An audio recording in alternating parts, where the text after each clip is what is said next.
Well, ako naman, although delay na yung dito, may nakikita pa akong kailangan ma-improve at ayusin. Kasi yung mga ibang mga workmanship kailangan ayusin pa. Anyway, sasama namin lahat yung sa punch list. Pero generally, satisfied naman ako sa project na kailangan lang talagang bilisan. So, we're looking at end of July. Hindi, pwede pa naman nilang extend kasi nga karoon pa tayo ng energy crisis. Siyempre, tumaas lahat ang mga bilihin. Siguro hindi na lang natin. Bigyan natin sila ng consideration. Ang pinaka-critical dito kasi yung mga boats na ilalagay. No? Ilang beses ko na sinabihan yung mga concessionaires na I want new boats. Mag-invest kayo sa new boats. Pero mukhang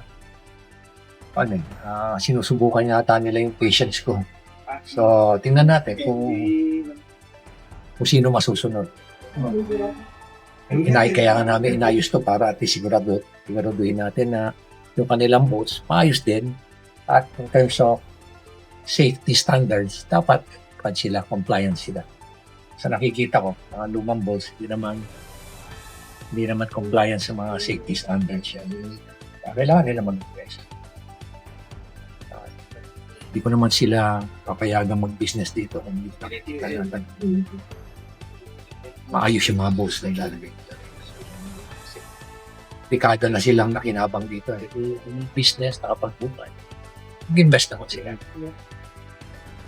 Mayor, ano pong specific pa na maayos dito sa Burnham? Well, siyempre yung phase 2, children's. Kaya nga hindi na namin gaan siya kasi low launch na natin yung anytime soon, siguro baka by August, siguro baka groundbreaking na for the phase 2. So, ito na yung Rose Garden, Children's Park, at yung skating ring, at yung iba pang mga outlying areas nitong maayos. Tapos, tinitingnan din namin yung football field na yun. Nagkakaroon na ongoing na yung geotechnical study para sabay-sabay na yung study dun sa itatayong namin multi-level parking sa Gansa, yung dating Jadewell parking area. At yung dito sa Melvin Jones na football field. Gusto ko lang makita yung ginagawang artificial football field sa teachers camp. At malamang ganun din ang gagawin niya. Para pwede na tayong mag-host ng mga international events para doon sa may promote natin yung tinatawag natin sports tour.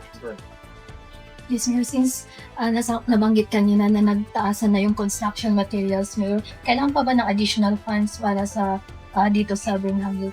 Well, so far as for phase 1, hindi naman kami kon. Sa second phase siguro baka magkakaroon ng adjustment. Kasi talagang nakakaawa din kung babarating mo rin yung mga contractor. Hindi. Ang magiging resulta nyo, substandard. Kaya reasonable lang. Siguro yung variance, yung increase, ay yung tinatawag natin incremental. Sir, doon po sa boat po, ano po ba yung na-envision natin na parang design, feature po ng mga new boat sana? Kaya nga, gusto kong makita nga doon sa set mo kung ano yung mga design na gusto nilang ipakita dyan.